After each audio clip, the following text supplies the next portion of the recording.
BNP সরকার ক্ষমতায় বসেই সবার আগে এলডিসি গ্র্যাজুয়েশন পেছানোর উদ্যোগ নিয়েছে। কারণ হিসেবে তারা বলছে যে this will save our economy. কিন্তু কিভাবে? ধরেন যে আপনারা ৫ বন্ধু মিলে একটা মিশেলিন স্টার রেস্টুরেন্টে খেতে গেছেন। এই ৫ বন্ধুর মধ্যে ৪ জনেরই খুবই হাই ফ্লাইং কর্পোরেট জব আছে, লাখ টাকা বেতন পান। আর আরেক বন্ধু, সে বেকার, রিসেন্টলি তার চাকরি চলে গেছে।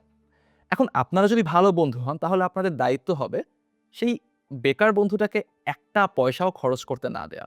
আফটার অল বিপদেই তো বন্ধুর পরিচয়, রাইট? পরে যখন তার চাকরি হবে তখন সে নিজের বিল নিজে দেবে। এলডিসির ব্যাপারটা অনেকটাই সেরকম। এলডিসির মানে হচ্ছে লিস্ট ডেভেলপড কান্ট্রি, সবচাইতে কম উন্নত দেশ। সহজ কথায় গরিব দেশ।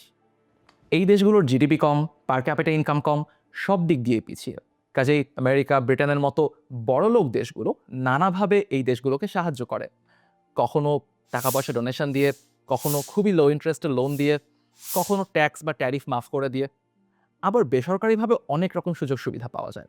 যেমন ধরেন বাংলাদেশের মতো দেশগুলোর জন্য ইউরোপের অনেক ইউনিভার্সিটি কোনো রকম অ্যাপ্লিকেশন ফি নেয় না, কোনো রকম টিউশন ফি নেয় না। অনেকে আবার বিশাল বিশাল সব স্কলারশিপ দেয়।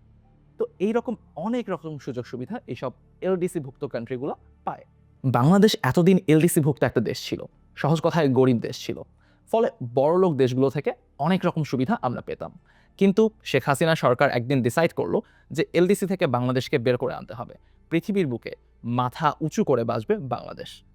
শুনতে খুব ভালো শোনায়, কিন্তু একটু ঘাটাঘাটি করলেই আপনি টের পাবেন যে this was a very dangerous policy. LDC থেকে গ্র্যাজুয়েট করলে বাংলাদেশ তো আর গরিব দেশ থাকবে না। ফলে আমরা এখন যেসব বেনিফিটস পাই তার কিছুই পাবো না।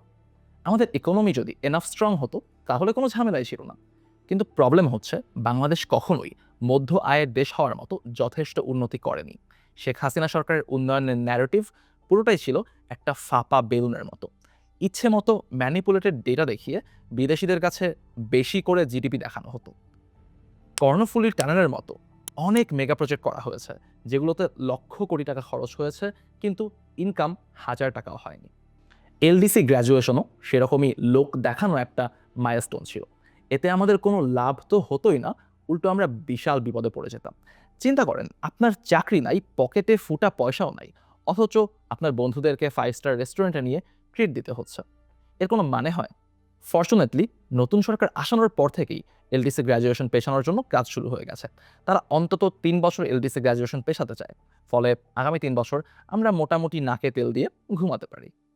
আসলে জনগণের ভোটে নির্বাচিত সরকার থাকার এটাই সুবিধা। জনগণের কথা ভেবে তাদেরকে সবসময় কাজ করতে হয়। এলডিসি সংক্রান্ত এই ব্যাপারটাও তারই চমৎকার একটা এক্সাম্পল।